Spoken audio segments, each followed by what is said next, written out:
কি ঘটনা ভাই? তো বলছে যে আমাদের এলাকায় একজন ছেলে, মাদকাসক্ত ছেলে, মানে এডিক্টেড, ড্রাগ এডিক্টেড, সে তার নিজের মায়ের সাথে জেনা করে ফেলেছে। তো এটা শোনার পরে আমি আসলে কি অ্যান্সার দিব, আমি প্রায় 2 মিনিট চুপ করে বসে আছি। আজ বলবেন কি বলবেন এখন বলেন তো? এই ছেলের এখন করণীয় কি এটা জানতে আসে, কি করবেন আসে? 2 মিনিট চুপ করে থাকার পরে আমি খালি একটা কথাই বললাম যে আল্লাহর কাছে খালেসভাবে তওবা করতে বলেন, এর চেয়ে বেশি কিছু আমার বলার নাই। তো ঘটনাটা কি আপনাদের কাছে কত বিব্রত বোধ হচ্ছে না? অরুচিকর মনে হচ্ছে, খারাপ মনে হচ্ছে? আমি গতকাল রাতেও এই হাদিসটা আবার পড়েছিলাম। কিয়ামতের আলামতগুলোর মধ্যে এটা অন্যতম একটা, যে রাষ্ট্রীয় সম্পদকে মানুষ নিজের সম্পদ মনে করে খাওয়া শুরু করবে। মানুষ দান সদকা এবং জাকাতটাকে নিজের উপর বার্ডেন মনে করবে। এটা কি বোঝা, জাকাতের বোঝা? এখানে 10টা-12টা কথা আছে। মানুষ খামর মানে মদ, মাআজিফ মানে বাদ্যযন্ত্র, তারপরে জুয়া, তারপরে জিনা, এগুলোকে মানুষ হালাল মনে করবে, হালাল মনে করে নিবে, মদ পান করবে, নাম অন্য দিবে। আমানতদার ব্যক্তি হয়ে যাবে খেয়ানতকারী, আর প্রত্যেক খেয়ানতকার ব্যক্তিকে মানুষ মনে করবে আমানতদার।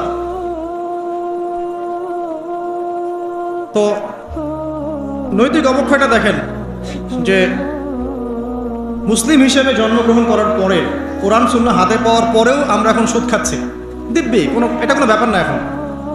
বরং এমন একটা কনসেপ্ট এখন চলছে যে সুদ না খেলে আবার এই যুগে চলে নাকি? মানে মায়ের সাথে জেনা না করলে কি এই যুগে চলে নাকি? কিন্তু আমরা এখন দিব্যি সুদ খাচ্ছি, মায়ের সাথে জেনা করছি, খারাপ লাগছে না? বরং যুক্তি দিচ্ছি এগুলো না করলে কি যুগে চলে? মহিলাদের অবস্থা দেখেন, গ্রামে গঞ্জে সব সুদী এনজিও ছড়িয়ে পড়েছে এবং তারা সদস্য, জমি জমা, ভিটে মাটি, গরু ছাগল সব খোয়াচ্ছে, তারপরেও খেতে হয়। কারণ ওই যে আতাজআলু ফিহা মা ইউফসিদু ফিহা ওয়া ইয়াসফিকুদ দিমা, আপনি কি এমন কাউকে পাঠাবেন যে পৃথিবীতে গিয়ে ফাসাদ সৃষ্টি করবে? এটা হচ্ছে ইকোনমিক ফাসাদ, অর্থনৈতিক ফাসাদ। দেখেন, মুসলিম পরিবারে জন্মগ্রহণ করেও ম্যাক্সিমাম মানুষই নামাজ পড়ে না। ম্যাক্সিমাম কতজন মানুষ 5 ওয়াক্ত নামাজ পড়ে, এটা এখন জরিপ করার ব্যাপার। দেখবেন মেজরিটি সংখ্যক কোরআনটাকে বিশুদ্ধ করে তেলাওয়াত করতে জানে না। কথাগুলো রূপকথা মনে হচ্ছে, বাস্তব জীবনে নেমে এসে দেখেন। ওই যে বলি না আমরা, তাওহীদি জনতা মাঠে আছে, তাওহীদি জনতা মসজিদেই নাই। কি বুঝলেন? কোন মাঠে আছেন? তারপরে মুসলিম পরিবারে জন্মগ্রহণ করে দেখবেন পর্দা যে একটা ফরজিয়াত, এই কনসেপ্টই নেই। বরং এখন চেতনা এমন যে গায়ের জামা কাপড় ছিঁড়ে খুলে ফেলতে পারলে বাঁচি। মানে এখন এই যুগ চলছে। একটু আমি দেখাচ্ছি যে কিভাবে এই জায়গায় আসছে। দেখেন, একটা সময় ছিল যে মানুষ সিগারেট খেত, স্মোক করত। আমরা ওই জেনারেশনটা দেখেছি, স্মোক করতো চুপ করে, ওই চায়ের দোকানের কর্নারে, এই বাথরুমে ঢুকে, ওই মাঠের ওই কর্নারে গিয়ে, কেউ যেন দেখে না ফেলে। তারপরে কয়েক বছর পর পরিস্থিতি একটু পরিবর্তন হলো, ওপেন স্মোকিং, সবাই, ভাইয়ের সাথেও স্মোকিং, বন্ধুর সাথেও স্মোকিং, পরে বাবার সাথেও দেখা যায় ছেলে স্মোকিং। এই একটা যুগ আসলো। দেখেন, তারপরে আস্তে আস্তে নতুন মদ আসতে লাগলো, গাঁজা, হেরোইন, প্যাথেডিন, হুইস্কি ইত্যাদি, ফেন্সিডিল, ইয়াবা। এখন ইয়াবার যুগ, আরও আপগ্রেডেড কোনো মদ আসছে। এখন সিগারেট টিকেট কোনো বিষয় নেই, কিন্তু ফ্যাশন। যদি কেউ ইয়াবা খায় তাহলে বলা হচ্ছে হ্যাঁ এ মাদক সেবী। আর বাই দ্য ওয়ে, আমাদের দেশে কিন্তু নিবন্ধিত 190টা বারও আছে, হ্যাঁ, এবং দেশি 204টা ব্র্যান্ড চলছে, আর বিদেশি 38টা ব্র্যান্ড চলছে। পারমিট পেয়েছে 85,070 জন। এবং এই মাদক সংশ্লিষ্ট এনজিও আছে প্রায় 76। 21 বছর হলে যদি কেউ পারমিটধারী হয়, সে মদ খেতে পারে, কোনো সমস্যা নেই। এটা নাগরিক অধিকার আপনার। আবার আশ্চর্যের ব্যাপার এটাও যে এগুলো খুলে উন্মুক্ত করার পরেও আবার মাদক নিরাময় কেন্দ্রও আছে 7টা। মানে ওভাবে খাবেন, এডিক্টেড হয়ে যখন জীবনটা নষ্ট হবে, এই 7টা নিরাময় কেন্দ্রে এসে আপনি চিকিৎসা নেবেন। এগুলো ডিপার্টমেন্ট আছে, সদর দপ্তর আছে, সব গোয়েন্দা সংস্থাও আছে। এবং মাদকদ্রব্য নিয়ন্ত্রণ অধিদপ্তরও আছে। তো এটা একটা সার্কাস, মানে এই ওয়ার্ল্ডটা হচ্ছে একটা সার্কাসের যুগ। এই বিশ্বে যা হচ্ছে না, খালি চোখ দিয়ে যা দেখছেন, এর বেশিরভাগই সার্কাস। যেটা বলছিলাম, এখন ইয়াবার যুগ চলছে না। একটা সময় ছিল যখন ছেলে মেয়ে যদি অ্যাফেয়ার করতো লুকিয়ে লুকিয়ে, চিঠি দিয়ে, কেউ যেন না জানে, তাই না? ঠিক, তার মানে এগুলো পার করে আসছে তারা। তো লুকিয়ে লুকিয়ে ছিল, কেউ যেন দেখে না ফেলে। কফি শপে বসলেও খুব সাবধানে, রিক্সায় বসলে কেউ যেন না দেখে। তারপর একটা যুগ আসলো যে জানলে কোনো সমস্যা, বাসায় ওপেন, আমার গার্লফ্রেন্ড, ও আমার গার্লফ্রেন্ড, ও আমার বয়ফ্রেন্ড, আমরা বিয়ে করব, আমরা প্রতিশ্রুতি দিয়েছি একে অপরকে, নো প্রবলেম। তারপর একটা যুগ আসলো যে যেহেতু প্রেম করছি, বিয়েই তো করতে যাচ্ছি, তো করলে সমস্যা কোথায়? তখন আবার অ্যাক্টিভিটি শুরু হলো। মেয়েরা যদি বাইরে বের হতো, তাহলে যদি কোনো মেয়ের শর্ট কামিজ থাকতো বা আটো-শাটো পোশাক থাকতো, সে গিল্টি ফিল করতো যে সবাই আমার দিকে তাকাচ্ছে, কেমন লাগছে। আর বেশিরভাগ মানুষ এমনটা করতো না, ওই কয়েকজন করতো। আস্তে আস্তে একটা যুগ আসলো যে না, এখন বেশিরভাগই করে, সয়ে গেল এটা। তারপর একটা যুগ আসছে সরাসরি প্রেম টেম কিছুই নাই, এখন খালি সেক্স। পতিতালয়ে যাবো, সেক্স চলে আসবো, গার্লফ্রেন্ডের সাথে সম্পর্ক লাগে সেক্স, তারপরে বাজ বিচার করে দেখবো কোনটা ভালো। আর বাই দা ওয়ে, আমাদের দেশে 14টা পতিতালয় আছে। হ্যাঁ, আর এগুলো আমি বানিয়ে বলছি না, আপনি গুগল করলেই দেখতে পারবেন। তারপর একটা যুগ আসছে এখন যে হিজাব তো সরিয়েছি, তারপর আস্তে আস্তে ড্রেসটা একটু ছোট হলো, তারপর একটু টাইট ফিটিং, ঠিক আছে, আরেকটু শর্ট করতে করতে এখন রেভলিউশন আসছে, এটাও খুলে ফেলে দিতে হবে, এটাও রাখা। আমি আপনাকে বলে দিই হাদিস থেকে, এরপর কি হবে? ওই যে গোপনে গোপনে জেনা এবং এই যে অল্প অল্প অশ্লীলতার যুগটা থেকে যখন প্রকাশ্যে জেনা আর অশ্লীলতার সয়লাভের যুগটা আসছে এখন, এরপরে হবে কি, মানুষ রাস্তাঘাটেই জেনা করবে। বিশ্বাস হচ্ছে না? এটা নবী সাল্লাল্লাহু আলাইহি ওয়াসাল্লাম বলেছেন যে কিয়ামত হবে না ততদিন পর্যন্ত, যতদিন মানুষ রাস্তাঘাটের আনাচে কানাচে জেনা করবে না। তখনকার সবচেয়ে ভালো মানুষ যে হবে, সে কে জানেন? যে গিয়ে ওদেরকে বলবে যে কাজটা এখানে করছো, একটু দেয়ালের পিছনে যে করতে পারতো না, এ হবে সবচেয়ে ভালো মানুষ। হাদিসে এমন ভাষা এসেছে। তো যুগ কিন্তু হঠাৎ করেই এরকম ফাসাদপূর্ণ হয় নাই, আস্তে আস্তে আস্তে আস্তে দেখেন, প্রথমে মাদক গোপনে, দেন প্রকাশ্যে, তারপর একটা ফ্যাশন হয়ে গেল, সবাই খাচ্ছে, কে কি বলে। প্রথমে পর্দা সবাই করতো মোটামুটি, 100 বছর আগের যুগে যান দেখবেন ম্যাক্সিমাম পর্দা। তারপরে আস্তে আস্তে রেভলিউশন, ফ্যামিনিস্ট রেভলিউশন, কাপড় ছোট হতে হতে হতে এখন বিকিনির যুগ আসতেছে, সবাই বিকিনি পরে ঘুরবে। কে এগুলোর বলার আছে? আমার পোশাক আমি পরবো, আপনার বলার কি অধিকার আছে? আমার দেহ আমার সিদ্ধান্ত, আমার দেহ আমার সিদ্ধান্ত। এরপরে আসবে ওই যুগটা যখন মানুষ রাস্তাঘাটে জেনা করবে, আর আল্লাহ রাব্বুল আলামিন বলেছেন তার রাসূলের মাধ্যমে, ওদের সামনে কিয়ামত হবে ইনশাআল্লাহ। মানুষ এইভাবে ফাসাদে জড়িয়েছে, মুসলিম পরিবারে জন্মগ্রহণ করার পরেও এই জিনিসগুলো অমুসলিমরা করুক, খ্রিস্টানরা করুক, বৌদ্ধরা করুক, ইহুদিরা করুক, আমাদের কিচ্ছু যায় আসে না। ওরা সারা দেশ সভ্যতা একাকার করে ফেলাক, আমাদের কিচ্ছু যায় আসে না।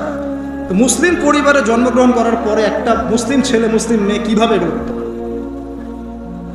দেখবেন মুসলিম পরিবারে জন্ম নিয়েছে, নামাজ নাই, কোরআন তেলাওয়াত নাই, আল্লাহর তো জিকিরের কোনো খবরই নাই। তারপরে দিব্যি সুদ খাচ্ছে, ঘুষ খাচ্ছে, এটা ফ্যাশন, দুর্নীতি, এটা কমন, সবাই করে, আমি একটু করলে সমস্যা কোথায়? সবার ভিতরে একটা মানে আত্মিক দুর্নীতি, মানে আমাদের আত্মাটাই দুর্নীতিগ্রস্ত হয়ে গেছে। যখন একটা মানুষের আত্মা দুর্নীতিগ্রস্ত হয়ে যাবে, তখন তার কাজগুলোও হবে এরকম। একজন রাইটারের বই পড়ছিলাম, তিনি লিখেছেন যে এখন চলমান যে সময়টুকু চলছে, এটা কিন্তু অনেক আগের বই, ওই সময়ের কথা তিনি বলছেন যে এখন যে চলমান সময় চলছে, এ যুগে যদি আত্মাটাকে দেহের রূপ দেয়া যায় আর দেহটাকে আত্মার রূপ দেয়া যায়, তাহলে দুর্গন্ধে কোনো মানুষ আমার কাছে আসবে না। আমি বুঝাতে পারিনি মনে হয়। আমাদের সুন্দর দেহটাকে যদি আত্মা বানিয়ে দেওয়া হয়, আর আমাদের কুৎসিত আত্মাটাকে যদি দেহ বানিয়ে দেওয়া হয়, এত বিভৎস দেখাবে, সামনে কেউ যাবে না। তো যেটা বলছিলাম, ধর্ম মুসলিমদের মধ্যেই ফাসাদ চলছে, ইকোনমিক সেক্টরে ফাসাদ, রিবা, দুর্নীতি, সুদ, ঘুষ, কমন, এগুলো সবাই করছে। মুহাম্মদ সাল্লাল্লাহু আলাইহি ওয়াসাল্লামের উম্মত কিন্তু আমরা কিন্তু আল্লাহর সেই বান্দা যাদের পিতাকে আল্লাহ পাক ফেরেশতাদের সামনে সেজদা করিয়েছেন জ্ঞানের কারণে। সমাজের ক্ষেত্রে যান, দেখবেন সমাজের কাঠামোগুলো ভেঙে পড়ছে। প্রতিবেশী কে থাকে সেটাও মানুষ এখন জানে না, যে আমার পাশে বসে আছেটা কে। একজন আরেকজনের উপকার করা, কাউকে ছাড় দেয়া দিন দিন কমে যাচ্ছে। দেখবেন কারো উপকার করা এটাকে মানুষ বিরক্তি মনে করছে এখন। রাস্তাঘাটে চলবেন, কেউ ছাড় দিতে রাজি নয়, যে আপনার আগে যেতে পারবে সে সফল ভাবখানা, কেউ ছাড় দিতে রাজি নয়। রাস্তার নিচু থেকে উঁচু শ্রেণী পর্যন্ত কেউ অন্যের স্বার্থে নিজের স্বার্থ বিসর্জন দিব, ছাড় দিব, এটা চিন্তা করা যাচ্ছে না। সমাজের কাঠামো কিন্তু ভেঙে গেছে। রাস্তাঘাটে দেখবেন বেপরদামি, ফ্রি মিক্সিং, জেনা, অশ্লীল মুভিজ। সমাজের কাঠামো বলে কিছু নাই এখন, যা আছে একটা খোলস, ভিতর থেকে এটা পুরো পচে গেছে। পচলো কার কারণে? আমার কারণেই তো, আমার আপনার কারণেই পচেছে। কিভাবে হচ্ছে আমি সেদিকে যাচ্ছি। পলিটিক্সে যান, গ্লোবাল অ্যাফেয়ার্সে যান, ফাসাদ আর ফাসাদ। বিশ্ব নিয়ন্ত্রকদের এখন একটাই কাজ, যুদ্ধ বাঁধিয়ে দেওয়া আর অস্ত্র বিক্রি করা। কারণ কার মাঝখানে যুদ্ধ বাঁধাবে আর কোথায় কোথায় অস্ত্র বিক্রি করবে, এটাই টেন্ডেন্সি, কিচ্ছু না। মানুষের জীবনে কোনো মূল্যই নেই এদের কাছে। একটা বোমে যে ইয়েমেনের হাজার হাজার শিশু মারা যাচ্ছে, কোনো ফিলিংসই নাই। বাচ্চাগুলো মরে গেল, কি হয়েছে? মনে পিঁপড়া ডলে দিলে যেমন মানুষের কোনো ফিলিংস থাকে না, মানুষের জীবনের মূল্য এমন হয়ে গেছে। নবী সাল্লাল্লাহু আলাইহি ওয়াসাল্লাম এটা বলেছিলেন যে শেষ জামানে হারাজ বেড়ে যাবে। হারাজ মানে হত্যা। কাতেল যে হত্যাকারী সে জানবে না লিমা কাতালা, কি জন্য সে হত্যা করলো। মাকতুল সে জানবে না যে লিমা কুতিল, কি জন্য তাকে হত্যা করা হলো। আর নিয়ন্ত্রণ শক্তি যারা সমস্ত বিশ্বটাকে ওদের দাসত্বের মধ্যে আনতে চায়। আর এই দাসত্বের পথে একমাত্র বাধা হচ্ছে মুসলিমরা, বাকিরা তো আর বাধা না। এই কারণে মুসলিম সমাজের মধ্যে এগুলো বেশি বেশি ছড়িয়ে দেওয়া হচ্ছে, পর্ন, জিনা, মাদক, এটা সেটা, যাতে করে মুসলিমদের আধ্যাত্মিক যে শক্তিটা এটা না থাকে। যখন আপনার কাছে আধ্যাত্মিক কোনো শক্তি থাকবে না, তখন আপনি পরাজিত। তো সুদ ছড়িয়ে দিচ্ছে সারা ওয়ার্ল্ডে। সুদ কি আর বাংলাদেশ থেকে এসেছে? সুদ পশ্চিম থেকে আসছে। কি বাংলাদেশ থেকে আসছে?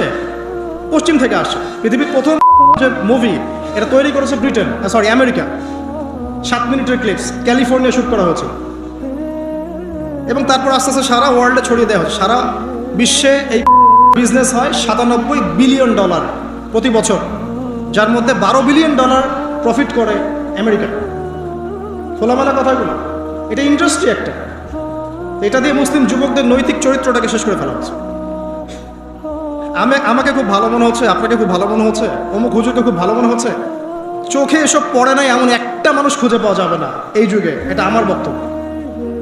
ইল্লা মাশাআল্লাহ, ইল্লা মাশাআল্লাহ। যদি এমন কেউ থেকে থাকেন যে এইসব মানে কি বলবো, ইন্টারনেট সেকশনের সাথে কোনো সম্পর্কই নাই, তার ব্যাপারটা হয়তো ভিন্ন। বাকি সবার চোখে এগুলো পড়ছে এবং এটা কমন। এবং এগুলো কিন্তু দিন দিন গ্রামে বাড়ছে বেশি। কারণ কি, শহরের মানুষ এগুলো দেখতে একটু অভ্যস্ত, যে মেয়েরা এমনিই হাঁটে, অমনেই হাঁটে, এইরকমই ড্রেস পরে। আর গ্রামে তো এইসব কম ছিল। যখন গ্রামে এই পর্ন চলে গেছে, তখন গ্রামের যুবককে আর কে ঠেকায়। এখন সে প্রতিদিন দেখা যাচ্ছে গ্রামে গঞ্জে ধর্ষণ বাড়ছে। মেয়ে ওর কাছে একটা ভোগের বস্তু, পশুত্ব আর দমন করতে পারছে না, আক্রমণ।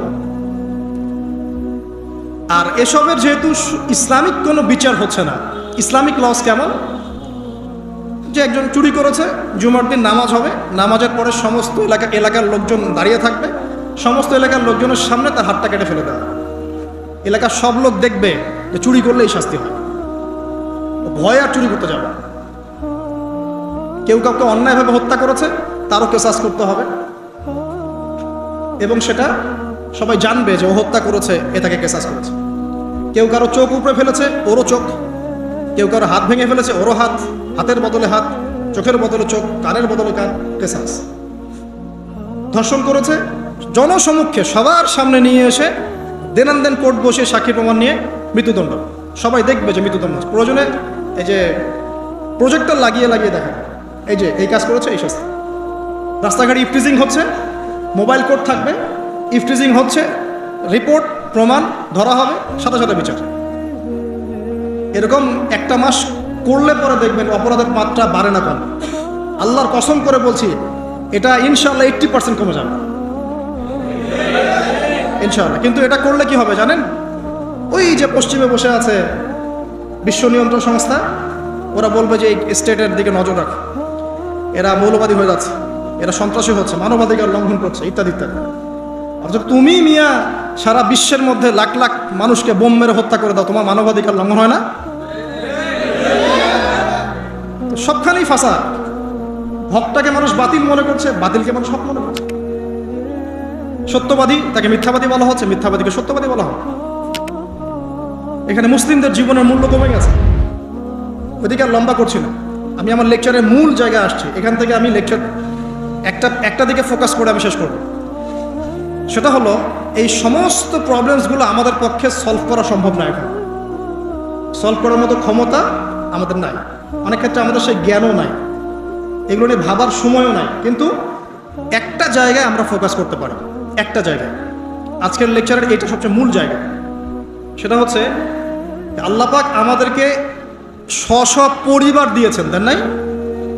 এবং এই পরিবারটা হচ্ছে একটা সমাজের গঠন একক। আমরা পড়েছি না গঠন একক? একটা জিনিস, একটা কোষ, তার মধ্যে গঠন একক আছে না, অণু পরমাণু আছে না? সমাজ হচ্ছে, সমাজের অণু বা পরমাণু হচ্ছে পরিবার।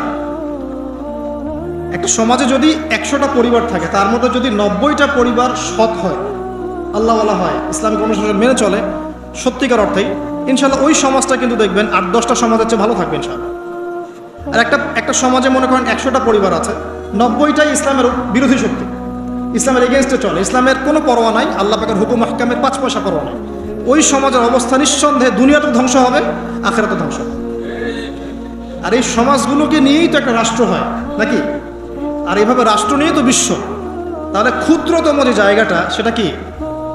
পরিবার। এই জায়গায় আল্লাহ পাক আপনাকে কর্তৃত্ব দিয়েছেন। এখানে কিন্তু আপনার উপর লাঠি কেউ ঘোরাচ্ছে না। আপনি অ্যাজ এ বাবা আপনি পরিবারের কর্তা, অ্যাজ এ স্বামী আপনি পরিবারের কর্তা, ভাই আপনি পরিবারের কর্তা। আমাদের প্রথম স্টার্টিংটা এই ফ্যামিলি থেকে করা উচিত। তো আল্লাহ পাক এই বিষয়ে কি বলছেন আমি একটা বলে সামনে যাই। আল্লাহ পাক সূরা তাহরিমের মধ্যে 6 নম্বর আয়াতে বলেছেন যে ইয়া আইয়ুহাল্লাযীনা আমানু, হে মুমিনগণ, আমাদেরকে আল্লাহ পাক বলছেন হে মুমিনগণ, কু আনফুসাকুম ওয়া আহলিকুম নার, তুমি নিজে জাহান্নামের আগুন থেকে বাঁচো। আগে নিজের চরকায় তুমি তেল দাও, নিজে জাহান্নামের আগুন থেকে বাঁচো। ওয়া আহলিকুম নার, তোমার যে পরিবারবর্গ আছে এদেরকে জাহান্নাম থেকে বাঁচাও। কেমন দেখেন, আপনাদের বাসায় ছোট ছোট বাচ্চা কাচ্চা আছে না? আছে তো। একটা বাচ্চা যদি আগুন ধরতে যায়, ধরেন ও বোঝে না যে আগুন কেমন হবে, ছোট বাচ্চা, আল্লাহ না করুক, সে ধরেন একটা কয়েল ধরতে যাচ্ছে, কয়লা ধরতে যাচ্ছে, হ্যাঁ, আগুন হাত দিতে যাচ্ছে, তো আপনি কি করবেন? আপনি তাকে সেভ করার চেষ্টা করবেন। সে যদি বলে না আমাকে ছেড়ে দাও আমি ধরবই, আপনি প্রয়োজনে একটা থাপ্পড় দিয়ে হলে সরাবেন, তাই না? এটা হচ্ছে বাঁচানো। আপনি আপনার শিশুটাকে এই যে হাতে আগুন নেওয়া থেকে বাঁচালেন। আল্লাহ পাক এটা বলছেন নিজে বাঁচো, পরিবার বর্গকেও বাঁচাও। পরিবার বর্গ যদি শুনতে না চায়, না আমি জেনা করব, না আমি গান শুনবো, না আমি মদ খাবই, না আমি এইটা করবো ওইটা করবো, যদি আপনি বুঝে থাকেন যে আপনার কথাটা হক, শাসন করে হলেও তো তাকে বারণ করতে হবে। এখানে আল্লাহ পাকের নসিহত হচ্ছে তোমরা নিজেরা জাহান্নামের আগুন থেকে বাঁচো, পরিবার বর্গকে বাঁচাও।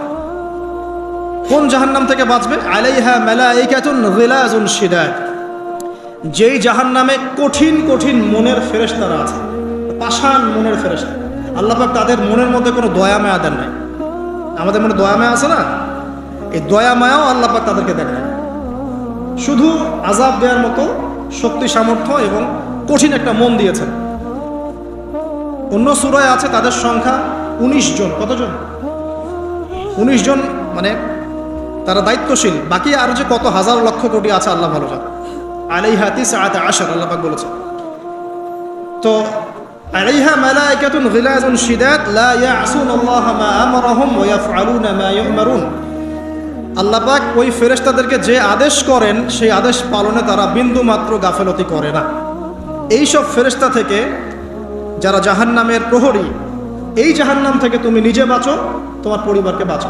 এই জায়গায় আসে। এখন তোমরা যারা এখনো ফ্যামিলি শুরু করো নাই, যুবকদেরকে বলছি, তাদের জন্য এই অংশটুকু বেশি বেনিফিশিয়াল হবে ইনশাআল্লাহ। আর তোমাদের জন্য পথ চলাটা তুলনামূলক সহজ তাদের চাইতে যারা অলরেডি ফ্যামিলি ঢুকে গেছেন এবং বিপদেও পড়ে গেছেন, বা বড় হয়ে গেছেন, দীর্ঘ সময় পর্যন্ত আপনার ইসলামের এগেনস্টে চলেছেন বা আল্লাহর হুকুম আহকামের তোয়াক্কা করেন নাই, তাদের জন্য এটা অনেক কঠিন। কিন্তু যারা এখনো ফ্যামিলি স্টার্ট করো নাই বা কেবল স্টার্ট করেছো বা করতে যাচ্ছ, তোমাদের জন্য এই অংশটুকু বেশি ইম্পর্টেন্ট। আল্লাহ পাক এখানে একটা মূলনীতি দিয়ে দিলেন, নিজে বাঁচতে হবে, পরিবারবর্গকে বাঁচাতে হবে। আর আমি আগেই বললাম, পরিবার বাঁচলে সমাজ বাঁচবে, সমাজ বাঁচলে রাষ্ট্র বাঁচবে। আসেন প্রথমে আমরা দেখি যে কোরআন কি বলছে।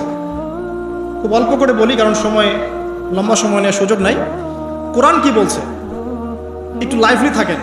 আদম এবং হাওয়া আলাইহিস সালাম, মনে আছে? তাদের দুইজনকে আল্লাহ পাক পৃথিবীতে নামিয়ে দিয়েছেন না? যে ভুলটা তারা করেছেন, সেই ভুলের ফল তারা দুইজনের সমানভাবে শেয়ার করে নিচ্ছেন না? বুঝতে পারছেন? আল্লাহর সীমা লঙ্ঘন করার পরে তাদেরকে যে আল্লাহ পাক নামিয়ে দিলেন পৃথিবীতে, এখন এই যে লম্বা সময় তাদেরকে পৃথিবীতে থাকতে হবে, পৃথিবীর এইসব ভোগান্তি পোহাতে হবে, হ্যাঁ, জান্নাতের সেই নাজ নেয়ামত থাকছে না, এই যে কষ্টের পথ চলা, এই পথ চলাতে কি স্বামী স্ত্রী একসাথে না? এভাবে যদি পরিবারের স্বামী এবং স্ত্রীরা তাদের জীবনের উদ্দেশ্যটা ফিক্স করতে পারে এবং সমস্ত বাধা বিপত্তিকে হাসি মুখে একসাথে ডিঙাতে পারে, পরিবারে শান্তি আছে। যদি না পারে তাহলে বুঝবেন যে সে আদর্শ স্বামী ছিল না, অথবা সে আদর্শ স্ত্রী ছিল না। এখান থেকে শিক্ষা হচ্ছে দুইজনের জীবনের উদ্দেশ্য একই রকম হতে হবে, দুইজনের লাইফের ভিশন মিশন সেম হতে হবে, তখন আপনি পরিবারে শান্তি পাবেন ইনশাআল্লাহ। যদি না হয় তাহলে আপনি বিয়ের মধ্যে ভুল করেছেন। অতএব এই জায়গায় নসিহতটা প্রথম নেন। তারপরে চলে আসেন নূহ আলাইহিস সালাম, মনে আছে না? তার একজন ছেলে ছিল, সে কি মুমিন ছিল? করেন নাই? সে কিন্তু মুমিন ছিল না, সে অস্বীকারী ছিল। তার নূহ আলাইহিস সালামের স্ত্রী, সে কি মুসলিম ছিল? চিন্তা করতে পারেন, একজন নবীর স্ত্রী মুসলিম নন, একজন নবীর ছেলে, তিনি আল্লাহর আদেশের পরোয়া করছেন না। আল্লাহ বলছেন লাইসা মিন আহলিক, এই ছেলে তোমার পরিবারের কেউ না। নূহ আলাইহিস সালাম বলছেন, হে আল্লাহ, সে আমার পরিবারের একজন, তাকে ক্ষমা করে দাও। আল্লাহ বলছেন লাইসা মিন আহলিক, সে তোমার পরিবারের কেউ না। নবী পরিবারের সদস্য হওয়া সত্ত্বেও লূত আলাইহিস সালামের স্ত্রী, সে কি জান্নাতি না জাহান্নামী? তাহলে এখানে বোঝেন যে নবী পরিবার হলেও যদি ব্যক্তিগত পর্যায়ে মানুষের মধ্যে ঈমান ইসলাম না থাকে, তাহলে এইসব বংশের পরিচয়, রক্ত, বর্ণ, জাতীয়তাবাদ, ভাষা, এগুলো মানুষকে আল্লাহর আযাব থেকে বাঁচাতে পারবে না। নবীর পরিবারের সদস্য হওয়া সত্ত্বেও তারা জাহান্নামে যাচ্ছে, শ্রোতাহারিম করে। তাহলে আমাদের কাজ কি? নিজের চটকাটা তেল দেওয়া ভালো করে। আমি কত বড় আলেমের ছেলে, আমি কত বড় দায়ীর স্ত্রী, আমি কত বড় মানে মুফাসসির মুহাদ্দিসের সন্তান, ভাই, এসবের কোনো মূল্য নাই। নিজে আমি ভালো কিনা, নিজে প্রকৃত মুসলিম মুমিন কিনা, এটার মূল্য আছে। এই কারণেই হয়তো আমাদের নবী সাল্লাল্লাহু আলাইহি ওয়াসাল্লাম তার মেয়ে ফাতিমা রাদিয়াল্লাহু আনহাকে বলছেন, হে ফাতিমা, হে আমার কলিজার টুকরা মেয়ে, হে আমার কলিজার টুকরা মেয়ে, তুমি শোনো, পৃথিবীতে আমার কাছে যা চাওয়ার তুমি চেয়ে নাও, পরকালে আমি তোমার কোনো হেল্প করতে পারছি না। অথচ আমরা জানি নবী সাল্লাল্লাহু আলাইহি ওয়াসাল্লাম সবার জন্য কি করবেন? সুপারিশ করবেন, সেটা অন্য বিষয়। তোমাকে তোমার হিসাব একাই দিতে হবে, নবী সাল্লাল্লাহু আলাইহি ওয়াসাল্লাম এটা বলছেন। একদিন তিনি বাসায় ঢুকলেন, দেখছেন আয়েশা রাদিয়াল্লাহু আনহা কান্নাকাটি করছে। আয়েশা, আর বলে রাখি, আয়েশা রাদিয়াল্লাহু আনহা সম্পর্কে আমাদের নবীজি বলেছেন, তাকে প্রশ্ন করা হচ্ছে, আপনি পৃথিবীতে সবচেয়ে বেশি কাকে ভালোবাসেন? তিনি বলছেন আয়েশাকে। তারপরে কাকে ভালোবাসেন? আবু বকর। তারপর কাকে ভালোবাসেন? ওমর। কথা বুঝতে পারছেন? সেই আয়েশা রাদিয়াল্লাহু আনহা বাসায় কান্নাকাটি করছেন। তিনি বলছেন, কি জন্য কাঁদছো হে আয়েশা? আয়েশা রাদিয়াল্লাহু আনহা বলছেন, জাহান্নামের আযাবের ভয়ে আমি কাঁদছি। কি হবে ইয়া রাসূলুল্লাহ আমাদের শেষ হবে? তখন আল্লাহর নবী তার স্ত্রীকে বলছেন, যাকে তিনি সবচেয়ে বেশি ভালোবাসেন, তাকে বলছেন, তিনটা ক্ষেত্র বা তিনটা জায়গা আছে যখন পৃথিবীর কোনো মানুষকে চিনতে পারবে না পরকালে, এমনকি আমিও তোমাকে চিনতে পারবো না। সেটা কি? যখন এই যে মিজানের পাল্লাটা দাঁড় করানো, এই যে এটা ভারী হচ্ছে না হালকা হচ্ছে, এই সময় কেউ কাউকে চিনবে না, কারো কথা কারো মনে থাকবে না। যে গার্লফ্রেন্ডের জন্য আপনি জীবন দিচ্ছেন তার কথা আপনার মনে থাকবে না। যে স্ত্রী সন্তানের জন্য আপনি সারা জীবন দুর্নীতি করে গেলেন তার কথা আপনার মনে থাকবে না। এমনকি যে স্ত্রীর কাছে আপনি অনেক প্রেমময় স্বামী, সেও আপনার কথা মনে রাখবে না যখন মিজানের পাল্লাটা উঁচু করা। 2, যখন আমল নামা ছুড়ে দেওয়া হবে, আমল নামা এভাবে উন্মুক্ত করে ছুড়ে দেওয়া হবে। ইকরা কিতাবাক, তুমি আজকে তোমার কিতাব পড়ো, ওয়া কাফা বিনাফসিকা আল-ইয়াওমা আলাইকা হাসিবা, আজকে তুমি নিজেই তোমার নফসের হিসাব নেওয়ার জন্য যথেষ্ট। এই সময় আয়েশা আমি তোমার কথা মনে রাখতে পারবো। একটা হচ্ছে যখন মানুষ পুলসিরাত পার হবে তখন কেউ কারো কথা মনে রাখবে। এখান থেকে শিক্ষা কি? নূহ আলাইহিস সালামের পরিবারের সদস্য হয়েও তারা আল্লাহর আনুগত্য না করার কারণে জাহান্নামে যাচ্ছে। লূত আলাইহিস সালামের পরিবারের সদস্য হয়েও ঈমান না আনার কারণে তারা কি করছেন? জাহান্নামে যাচ্ছেন। আমাদের শিক্ষা হচ্ছে আমাদের পরিবারগুলোর, যে আমাদের এই বংশ, আমাদের এই যে টাকা পয়সা, স্ট্যাটাস, রং, হ্যাঁ, বাড়ি গাড়ি, পলিটিক্যাল পদ, কোনো কিছুই আমাদেরকে আল্লাহর আযাব থেকে বাঁচাতে পারবে না যদি আমরা প্রকৃত মুসলিম মুমিন না হতে পারি। তো পরিবারের সদস্যদেরকে আল্লাহ পাক ঈমানদার হওয়ার তৌফিক এনায়েত করুন। এবার আসেন সামনে, আরো সামনে যান। দেখেন ওই যে ইব্রাহিম আলাইহিস সালাম, দেখেছেন? মনে আছে? বাবা হচ্ছে ওই সমাজের সবচেয়ে বড় লিডারের ডান হাত, নমরুদের ডান হাত। সে হচ্ছে মূর্তি পূজারীদের সর্দার, মানে মূর্তি সে বানাতো, স্ট্যাচু মেকার। ইব্রাহিম আলাইহিস সালামকে আল্লাহ পাক ওই ঘরেই জন্ম দিয়েছেন যেখানে তার বাবা একজন শিরকের কাণ্ডারি। ইব্রাহিম আলাইহিস সালাম তাকে বোঝানোর চেষ্টা করলেন, বাবা এটা শিরক, এটা শয়তানের কাজ, এখান থেকে ফিরে আসো, আমি তোমার জন্য আল্লাহর কাছে দোয়া করবো ইত্যাদি। বাবা তার কথা শুনলো না। এটা তো এমন না যে তিনি শুধু একবার বলেছেন, তিনি হয়তো বলতেই ছিলেন, একদিন 2 দিন না, কিন্তু বলতেই আছে। এক পর্যায়ে বাবা তাকে বের করে দিলেন বাসা থেকে, ফাহজুরহুম, এখান থেকে বের হয়ে যাও। তুমি যদি আমাদের এই দেবতাদেরকে গালি দেওয়া বন্ধ না করো তাহলে আমি তোমার মাথা পাথর দিয়ে মেরে ফাটিয়ে ফেলব। হ্যাঁ আমার আব্বা, আপনার প্রতি শান্তি বর্ষিত হোক, আমি আল্লাহর কাছে আপনার জন্য দোয়া করব। পরে যখন আল্লাহ পাক তাকে বললেন যে কোনো মুশরিকের জন্য তোমার দোয়া করার স্বভাব পাবে না, তখন থেকে ইব্রাহিম আলাইহিস সালাম দোয়া করা বন্ধ করে দেন। এখানে দেখেন ছেলে, একজন যুবক ছেলে, তার মধ্যে ঈমান এসেছে, সে তার পরিবারের চলমান শিরকের বিরুদ্ধে কথা বলছে, প্রয়োজনে সে সেখান থেকে স্কিপ করেছে, তাকে বের করে দেওয়া হয়েছে, সে চলে গেছে, তারপরেও কিন্তু তাওহীদের সাথে শিরকের আপোষ করে নাই ইব্রাহিম আলাইহিস সালাম। সামনে যান, ওই যে তার স্ত্রী হাজরা আলাইহিস সালাম তার সন্তান এবং স্ত্রীকে রেখে আসছেন কোথায় বলেন? মক্কায়, তাই না? মরুভূমিতে, খাবার নাই, পানিও নাই। এখন ইব্রাহিম আলাইহিস সালাম চলে যাওয়ার সময় তার স্ত্রী বলছেন যে আপনি কি আল্লাহর আদেশেই আমাকে ছেড়ে যাচ্ছেন? তিনি বলছেন হ্যাঁ। তখন তিনি বলছেন আল্লাহ পাক আমাদেরকে ধ্বংস করবেন না ইনশাআল্লাহ। এখানে খেয়াল করে দেখেন, তারপর সাফা মারওয়া সাই করলেন, জমজম কূপ পানি বের হলো, সেখানে কমিউনিটি গড়ে উঠলো। ইসমাইল আলাইহিস সালামের ঔরস থেকে পরবর্তীতে মুহাম্মদ সাল্লাল্লাহু আলাইহি ওয়াসাল্লামের জন্ম হয়েছে ওই ট্রাইবের মধ্যেই। তো এখানে খেয়াল করেন, এই যে সন্তান ইসমাইল আলাইহিস সালাম, তিনি যখন একটু বড় হচ্ছেন তখন ইব্রাহিম আলাইহিস সালাম আসছেন, এসে বলছেন আমি স্বপ্ন দেখেছি, ইয়া বুনাই, আমি স্বপ্ন দেখেছি, ইন্নী আরা ফিল মানামি আন্নী আসবাহুক, আমি স্বপ্ন দেখেছি আমি তোমাকে জবাই করছি, ফানজুর মাযা তারা, তোমার কি রায় আমাকে বলো। এখন ইসমাইল আলাইহিস সালাম বলছেন, কিশোর ইসমাইল, ইয়া আবাতি, হে আমার বাবা, ইফআল মা তুমার, আপনি সেটাই করেন যা আল্লাহ আপনাকে আদেশ করেছেন। সাতাজিদুনি ইনশাআল্লাহু মিনাস সাবিরিন, ইনশাআল্লাহ আপনি আমাকে সবরকারী পাবেন। কার কথা এটা? ইসমাইল আলাইহিস সালামের কথা। এখন খেয়াল করে দেখেন, ইসমাইল আলাইহিস সালামকে কিন্তু তার বাবা 24 ঘন্টা কাছে রেখে মানুষ করেন নাই, কারণ তিনি থাকতেন ওই যে প্যালেস্টাইনে, সেখানে আরেকজন স্ত্রী আছেন সারা আলাইহিস সালাম, আসা যাওয়া করতেন। মূলত তাকে মানুষ করেছে তার মা হাজারা আলাইহিস সালাম, যেই সবরকারী, আল্লাহর প্রতি তাওয়াক্কুলকারী মা বলেছিল আল্লাহ যদি আপনাকে আদেশ করে থাকেন আমাদেরকে ছেড়ে যাওয়ার জন্য, সেই আল্লাহ আমাদেরকে ধ্বংস করবেন না। ওই যে তাওয়াক্কুল, ওই যে সবর, তার গর্ভ থেকে আল্লাহ পাক জন্ম দিয়েছেন ইসমাইল। যেমন মা তেমন সন্তান, যে সন্তান বলছে আমাকে জবাই করতে যদি আল্লাহ পাক আদেশ করে থাকেন আপনি করেন।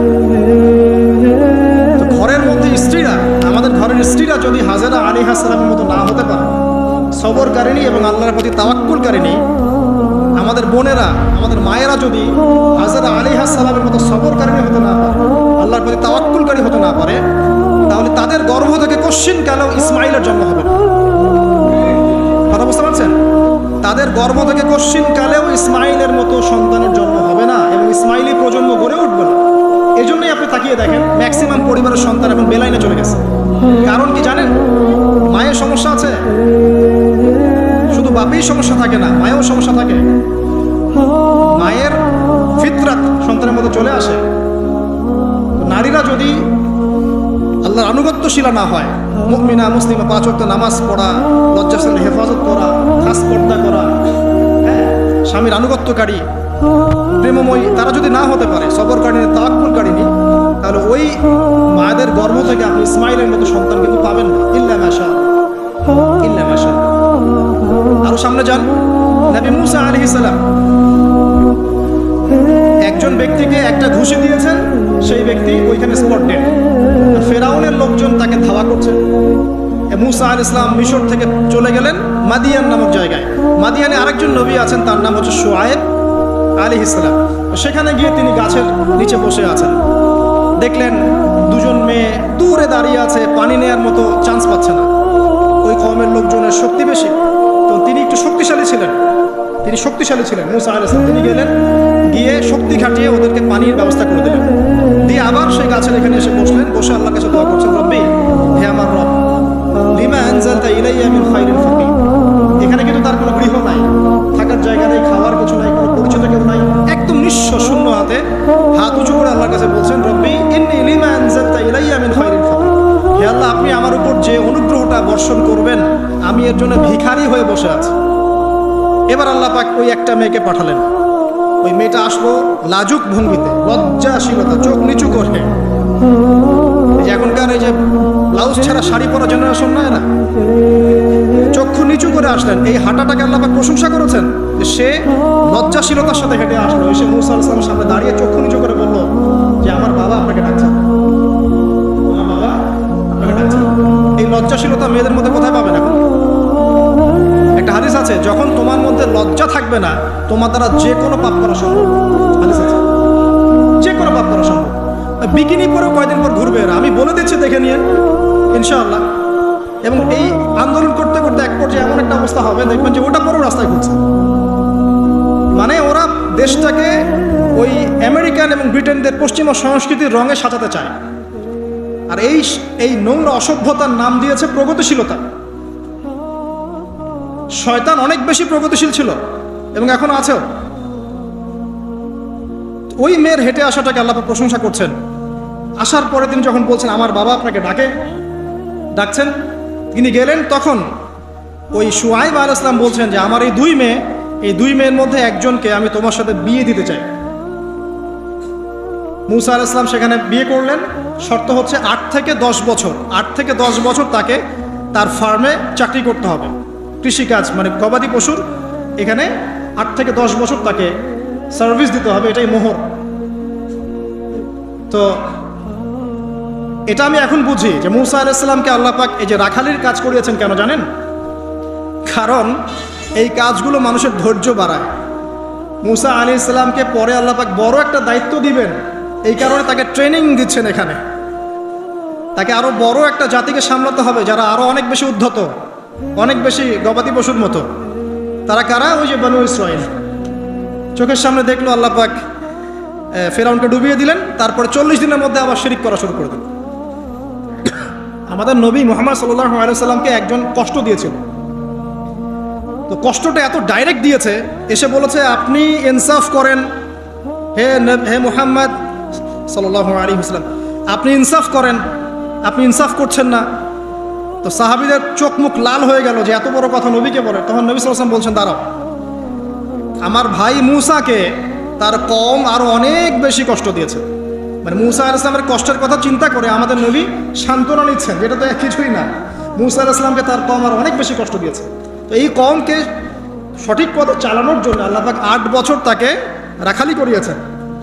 আপনারা জানেন কি না জানি না যে বেশিরভাগ নবী কিন্তু কৃষিকাজ করেছেন, এটা জানেন? তো যারা কৃষিকাজ করছেন আপনারা এখানে নিজেকে হীনমন্যতায় ভোগার, ছোট মনে করার কোনো সুযোগ নাই। আপনি একটা নোবেল প্রফেশনের মধ্যে আছেন, খাঁটি প্রফেশনের মধ্যে আছেন, ঠিক আছে? তো দেখেন, এবার মুসা আলাইহিস সালাম একজন ভালো গার্ডিয়ান পেলেন, তার নাম শুআয়ব আলাইহিস সালাম। সেখানে বাড়ি পেলেন, সেখানকার জামাই, তিনি চাকরি করছেন, মানে তার সব কিছুই অনুকূলে। ওই যে দোয়া কিন্তু কবুল হয়ে গেল। সতী পুত পবিত্র একটা মেয়ে আল্লাহ পাক তাকে দিয়ে দিলেন। কারণ মুসা আলাইহিস সালাম ছিলেন অনেস্ট, মুসা আলাইহিস সালাম ছিলেন একটা সৎ ব্যক্তি, অনেস্ট, যিনি কখনো অশ্লীল কোনো পথে পা বাড়ান নাই। ঠিক তেমন একজন মেয়েকে আল্লাহ পাক তার জীবন সঙ্গিনী করে দিলেন। তাই আমাদের শিক্ষা হচ্ছে, আমরা যদি নিজেদেরকে পবিত্র রাখতে পারি, তোমাদেরকে বলছি, ইনশাআল্লাহ তুমি তোমার জীবনে পুত পবিত্র নেককার স্ত্রী পাবে। কিন্তু তোমরা যদি এখনকার এইসব প্রলোভনে পড়ে জেনা, মদ, পর্ন, হাবিজাবি সব কিছুর মধ্যে ঢুকে যাও, মাদক ইত্যাদির মধ্যে, পুত পবিত্র নারী আসবে না। দেখবা যে এমন নারী তোমার জীবনে আসছে যে নিজেও পবিত্র না। আর কিফা অনকে রম, আল্লাহ পাক ব্যালেন্স করেন সবসময়, ইল্লা মাশাআল্লাহ। শুধু তাই নয়, শুআয়ব আলাইহিস সালামের মতো একজন গার্ডিয়ান তিনি পেলেন, যিনি তাকে দিনের পথে হেল্প করলেন। পরবর্তীতে মুসা আলাইহিস সালাম নবী হলেন। এখান থেকে একটা প্রমাণ আছে, দলিল, সেটা হলো বাড়ির গার্ডিয়ান যদি দিনদার হয়, শুআয়ব আলাইহিস সালামের মতো সাপোর্টিং হয়, পরিবারবর্গকে দিনের জন্য সাপোর্ট করছে, সেই পরিবারের মধ্যে শান্তি আসবে ইনশাআল্লাহ। এবং সেই পরিবারের যুবকরা সৌভাগ্যবান, যুবতীরাও সৌভাগ্যবান, সেই পরিবারের সন্তান সন্ততিরা সৌভাগ্যবান। তাই পরিবারের গার্ডিয়ান যারা আছেন, আজকের খুতবা শুনছেন, আপনারা সাপোর্টিভ হন, পরিবারকে দিনের ক্ষেত্রে সাপোর্ট দেন, একটা ভালো প্যারেন্টিং করেন, মানে সন্তানদেরকে সুন্দর প্যারেন্টিংসের মধ্যে নিয়ে আসেন। আসুন সামনে যাই, এবার একটু কনক্লুশনের দিকে যাচ্ছে, আসেন। তো কোরআনের পরতে পরতে এরকম দলিল আছে। আরও দেখবেন, ইয়াকুব আলাইহিস সালাম মৃত্যুবরণ করছেন, সন্তানদেরকে ডেকে বলছেন যে আমার পরে তোমরা কার ইবাদত করবে। মানে তিনি কনসিয়াস যে আমার পরে বাচ্চা কাচ্চারা আবার যেন বিভ্রান্ত হয়ে না যায়, তোমরা কার ইবাদত করবে ডেকে বলছেন। আর আমরা ওই সময় ডেকে বলতাম যে আমার ব্যাংকেরে 10 কোটি টাকা আছে, 1 কোটি ওকে দিস, আর 1 কোটি ওকে দিস, হ্যাঁ আমার জমি জমা এগুলা আছে, ওকে এটা দিস, ওকে এটা দিস। উনি ডেকে বলছেন তোমরা আমার পর কার ইবাদত করবে। সন্তানরা বলছে আমরা এক আল্লাহর ইবাদত করব, যার ইবাদত আপনি করেছেন, আপনার পিতাও করেছেন। সচেতন গার্ডিয়ান। সামনে যান, আপনি দেখবেন ইউসুফ আলাইহিস সালাম, যিনি ওই যে জেলখানায়,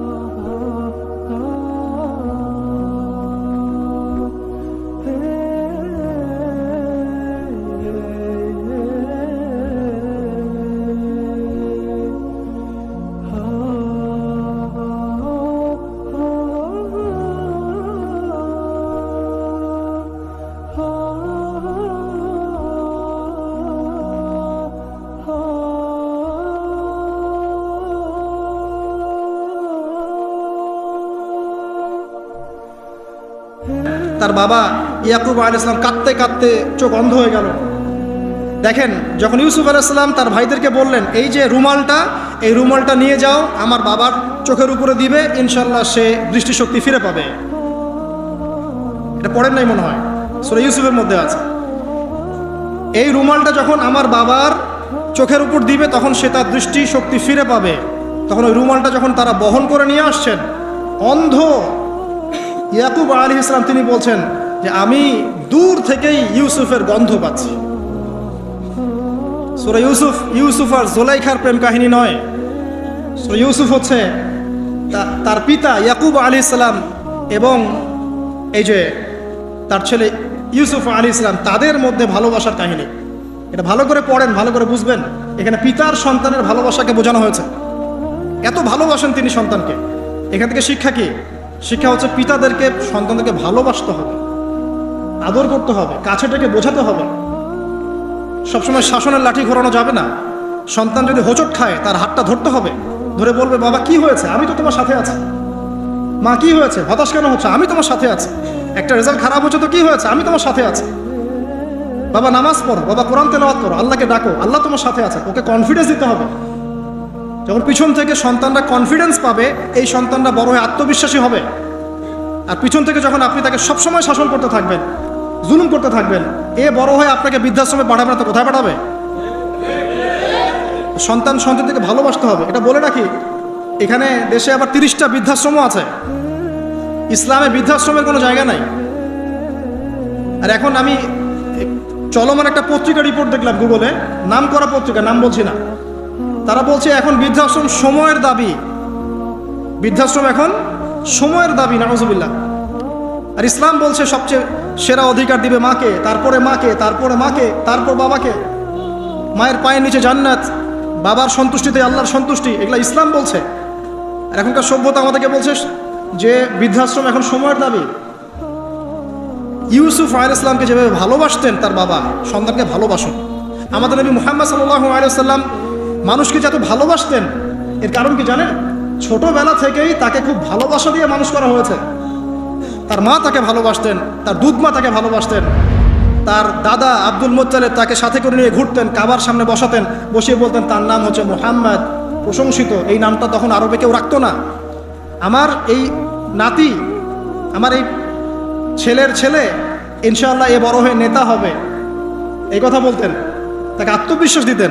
এমনকি তার দাদার ইন্তেকালের পর তার চাচা আবু তালেব মুসলিম না হয়েও সুদীর্ঘ সময় পর্যন্ত ভাতিজাকে সাপোর্ট দিয়েছেন। এই সাপোর্ট দেয়, কনফিডেন্স, এগুলো খুব ইম্পর্টেন্ট। এগুলোর ঘাটতি যখন হবে তখন এই যুব সমাজ পরিবারের সদস্যরা ফেড আপ হয়ে যাবে, মানসিক কষ্টে ভুগবে, মাদকের কাছে যাবে, অন্য একটা মেয়ের কাছে যাবে, আপনার মিউজিক্যাল ইনস্ট্রুমেন্টের কাছে যাবে। ঠিক আছে, আমরা শেষ করছি। এখান থেকে একটা শিক্ষা হচ্ছে যে আমাদের পরিবারের সদস্যদেরকে ভালোবাসা এবং তাদের প্রতি কনফিডেন্স দেয়া, তাদেরকে আল্লাহর পথে চলতে সাহায্য করা। ইনশাআল্লাহ দেখবেন যে তারা আপনাকে সম্মান করবে, আপনাকে একজন বন্ধু মনে করবে, যে না আমার পাশে কেউ আছে, আমি একা নই, এমনটা ফিল করবে। এটা খুব ইম্পর্টেন্ট। তো শেষ করার আগে এই যে কোরআনিক কিছু আমি জাস্ট এক্সাম্পল দিলাম, বিচ্ছিন্ন এক্সাম্পল, যে কোরআনে এইভাবে আসে। এছাড়া লোকমান আলাইহিস সালামের ঘটনায় আপনি পাবেন সূরা লোকমানের মধ্যে সন্তানকে ডেকে কত নসিহত করছেন, বাবা শিরিক করো না, সৎ কাজে আদেশ করো, অসৎ কাজে নিষেধ করো, পিতামাতার খেদমত করো। আর আমরা বাচ্চাদেরকে কি শেখাই? জমি জমা, বাড়ি গাড়ি, দাঁড়াতে হবে, চাকরি করতে হবে, এটা সেটা। আগে সন্তানকে শেখাচ্ছে বাবা আল্লাহকে চিনো, আল্লাহ বলে একজন আছে, তাকে চিনো আগে, তার সাথে কাউকে শরিক করো না। শিরকের শিক্ষা কোথায় এখন পরিবারের মতো? তো কোরআনে এরকম অসংখ্য দলিল আছে। শেষ করার আগে আমি যেটা বলতে চাই যে আমাদেরকে কিছু কিছু বিষয় যদি আমরা এখনো যদি মেনে চলি, এই ভঙ্গুর সমাজ ব্যবস্থায়ও আদর্শ পরিবার ধরে রাখা ইনশাআল্লাহ সম্ভব। আমি সব কথা আজকে বলতে পারলাম না, ইনশাআল্লাহ আরেকদিন কথা হবে অন্য কোনো লেকচারে। যে প্রথমেই পরিবারের যে সদস্যরা আছেন তাদেরকে ইলম বা জ্ঞানের চর্চা করতে হবে। 2, পরিবারের তাওহীদ প্রতিষ্ঠা করতে হবে, নবী সাল্লাল্লাহু আলাইহি ওয়াসাল্লামের সুন্নত প্রতিষ্ঠা করতে হবে। এই দায়িত্বটা পরিবারের কর্তাদের, স্বামী না থাকলে স্ত্রী, মা, ভাই, পিতা, তাদের সবার দায়িত্ব এটা। পরিবারে তাওহীদ প্রতিষ্ঠা করা, সুন্নত প্রতিষ্ঠা করা। পরিবারে নামাজ থাকতে হবে, নামাজ 5 ওয়াক্ত নামাজ নাই পরিবার আদর্শ হবে না। পরিবারের সদস্যদেরকে দান সৎকার দিকে উৎসাহিত করতে হবে। যত দান করবে সম্পদ বাড়বে, যত দান করবে সম্পদ বাড়বে। দান কমিয়ে দিলে সম্পদ কমে আসবে। পরিবারের সদস্যদেরকে নৈতিকতা শিক্ষা দিতে হবে, মূল্যবোধ শেখাতে হবে, কালচার হিসেবে গড়ে তুলতে হবে। যারা সামাজিক, তারা সবার পাশে দাঁড়াতে চায়, সমাজ কল্যাণমূলক কাজগুলোতে উৎসাহিত করতে হবে। পরিবারের সদস্যদেরকে বুস্ট আপ করতে হবে, পিছন থেকে তাদেরকে আত্মবিশ্বাস দিতে হবে যে আমরা আছি তোমার সাথে, তুমি তোমার প্রতিভা অনুযায়ী সামনে যাও। যার যেখানে প্রতিভা সেখানে তাকে আত্মবিশ্বাস দিতে হবে। হ্যাঁ তুমি লিখতে পারো, ভালো লিখো বাবা, তোমাকে টাকা পয়সার ফিকির করতে হবে না, তোমাকে জব ক্যারিয়ারের চিন্তা করতে হবে না, তোমাকে আল্লাহ পাক লিখার ক্ষমতা দিয়েছেন, লিখো, আল্লাহ ওখানেই রিজিক দেবেন ইনশাআল্লাহ। তুমি বলো, তোমাকে বলার ক্ষমতা আল্লাহ পাক দিয়েছেন, তুমি ভালো করে বলো। তুমি বিজ্ঞান ভালো পারো, বিজ্ঞান নিয়ে গবেষণা করো। তুমি ভালো খেলো, ভালো করে খেলো। মানে আপনাকে ওর প্রতিভা অনুযায়ী আপনাকে বুস্ট আপ করতে হবে, ইসলামিক রুলস মেনেই। বাসায় পর্দার বিধান চালু করতে হবে যাদের মধ্যে নাই, এবং এটাকে শক্ত করে ধরতে হবে। এটা হেলায় ফেলায় ছেড়ে দেওয়া যাবে না। বাসার মধ্যে অপসংস্কৃতি যেগুলো আছে, বাইরের কালচার যেগুলো ঢোকে, এগুলো রাস্তা বন্ধ করতে হবে। ইন্টারনেট সেকশনগুলোকে লিমিটেড করতে হবে। এবং যা দেখবেন সবাই একসাথে দেখবেন, ড্রয়িং রুমে বসে। স্মার্টফোন এত অ্যাভেলেবেল করে দিবেন না। এমনও কান্ট্রি আছে 18 বছর না হলে কেউ ফোন ইউজ করতে পারে না। আর আমাদের জন্মের পর থেকেই ফোন। বাচ্চার ওই ফোনটা দেওয়া মানে তার মস্তিষ্ক ড্যামারেজ শেষ। দেখেন আপনি ফোনের কারণে যে কত পাপ করতেছে আল্লাহ। এবং ফোনকে আমরা এখন আর কন্ট্রোল করছি না, ফোনই আমাদেরকে কন্ট্রোল করছে। এইগুলো বন্ধ করতে হবে। বাসার সদস্যদের খাওয়া দাওয়ার দিকে ফোকাস করতে হবে, তারা কি খাচ্ছে, কেমন খাবার খাচ্ছে, ফ্রেশ ফুডের ব্যবস্থা করতে হবে, কালচার্ড কথা বলতে হবে, সুন্দর করে কথা বলতে হবে তাদের সাথে। ঝগড়াঝাটি এগুলো দেখে যখন তারা অভ্যস্ত হয়ে যাবে তখন তো নৈতিকতার অবক্ষয় ঘটবেই। আরও কিছু বিষয় আছে, যেমন পরিবারে হৃদ্যতা ভালোবাসা পিতামাতার মধ্যে আছে কিনা, স্বামী স্ত্রীর মধ্যে আছে কিনা, এই বিষয়টা যেন ছোটদেরকে ইফেক্ট না করে খেয়াল রাখতে হবে। এভাবে যখন ইফেক্টিভ প্যারেন্টিং আসবে, পরিবারের রিজিক হালাল, সলাত আছে, কোরআন আছে, জিকির আছে, তারা সমাজকরণমূলক কাজ করছে, ইসলামিক কমিউনিটির মধ্যে আছে, হ্যাঁ, সবার সাথে একটা হৃদ্যতাপূর্ণ সম্পর্ক আছে, তখন দেখবেন এই পরিবারের সন্তানরা ইনশাআল্লাহ পরবর্তীতে গিয়ে ভালো কিছু করবে ইনশাআল্লাহ। এই পরিবারের মেয়েরা ইনশাআল্লাহ শালীন হবে এবং তারা যখন অন্য কোনো ঘরে যাবে ওই পরিবারও ঠিক থাকবে। তো দিনের জ্ঞান, আমল, হালাল রিজিক, সুন্দর প্যারেন্টিংস, এগুলোর মধ্য দিয়ে আমরা আদর্শ পরিবার গড়তে পারবো ইনশাআল্লাহ আজ্জা ওয়া জাল। আল্লাহ পাক আমাদের সবাইকে তৌফিক এনায়েত করুন। আমি লেকচারটা এখানে শেষ করছি। তো শেষ করার আগে আমি জাস্ট একটা বই সাজেস্ট করবো আপনাদেরকে। আমার হাতে একটা বই আছে, ইনশাআল্লাহ পরবর্তীতে কোনো এক জুমায় বা কোনো একটা সেমিনারে ইনশাআল্লাহ শুধুমাত্র এই বইটার উপরে আমি আলাদা একটা স্বতন্ত্র লেকচার বা সেমিনারের আয়োজন করবো ইনশাআল্লাহ। বইটার নাম হচ্ছে প্যারেন্টিং, জাস্ট সন্তান প্রতিপালন। জাস্ট দেখাচ্ছি বইটা, জাস্ট সন্তান প্রতিপালন, প্যারেন্টিং। এটা টোটালি ইসলামিক বই, আমি এমন করে বলছি না যে এটা ইসলামিক মূলনীতি এখানে একপেশেভাবে উপস্থাপন করা হয়েছে, এমন নয় বিষয়টা। কারণ সমস্ত পরিবেশ পরিস্থিতি সাথে মিলিয়ে এ যুগে কীভাবে আপনি একজন সফল পিতা হবেন, সফল মা হবেন, সন্তানকে কিভাবে প্রতিপালন করবেন, এই বিষয়গুলো এখানে সুন্দর করে দেওয়া আছে। তো বইটা আপনারা কিনতে পারেন, আল্লাহ পাক আপনাদেরকে তৌফিক দান করুন। এগুলো আমি আমার নিজে থেকেই বলছি, এটা বলতে আমাকে উৎসাহিত করে, আমি নিজে থেকেই বলছি, বইটা আমি পড়েছি, ভালো লেগেছে। তো আমরা দোয়া করি আল্লাহ পাক আমাদের সবাইকে আদর্শ ইসলামিক পরিবার গড়ে দিন, আমিন। এবং যারা এখনো পরিবারে যায় নাই তাদেরকে আল্লাহ পাক সুন্দর, দিনদার, পবিত্র, নেককার স্ত্রী আল্লাহ পাক দান করুন। আমরা দোয়া করি যারা পরিবার গঠন করে ফেলেছেন এখন, তাদের মধ্যে যে ভুল ত্রুটিগুলো হচ্ছে এগুলোকে সংশোধন করার তৌফিক আল্লাহ পাক দান করুন। পরিবারের মধ্যে দ্বীনি জ্ঞানের চর্চা আল্লাহ পাক বাড়িয়ে দিন। পরিবারের মধ্যে তালিমের ব্যবস্থা করুন, পরিবারে হৃদ্যতা ভালোবাসার ব্যবস্থা করুন, বন্ধন শক্তিশালী করুন। আরও বলবো যে পরিবারের মধ্যে হালাল রিজিক আল্লাহ পাক ঢুকিয়ে দিন, হারাম থেকে বাঁচান। পরিবারে কোরআনের একটা চর্চা যেন প্রবাহমান থাকে, আল্লাহ পাক সেই তৌফিক সবাইকে দান করুন। আল্লাহ পাক আমাদের আপোষে যে ইখতিলাফগুলো, ভুল বোঝাবুঝিগুলো, এগুলো থেকে আল্লাহ রাব্বুল আলামিন আমাদের এই পরিবারগুলোকে হেফাজত করুন। যখন পরিবার সুন্দর হবে ইনশাআল্লাহ তাআলা সমাজটা ভালো হবে। সমাজ যদি ভালো হয় ইনশাআল্লাহ তখন সত্যিকারের একটা সোনার বাংলা আমরা পাবো ইনশাআল্লাহ। আল্লাহ পাক আমরা সবাইকে চলমান যাবতীয় ফিতনা থেকে হেফাজত করে কোরআন এবং সুন্নাহর অনুসারী বানিয়ে দিন, আল্লাহুম্মা আমিন। আজকে সময় সংক্ষিপ্ততার কারণে আমি লম্বা করতে পারছি না, আমি এখানেই আলোচনা শেষ করছি। আকুলু কাউলি হাযা আস্তাগফিরুল্লাহ লি ওয়া লাকুম ওয়া লিসাইরিল মুসলিমিন। বারাকাল্লাহু লানা ওয়া লাকুম বিল আয়াতিল হাকীম। ইন্নাহু তাআলা জাওয়াদুন কারীম।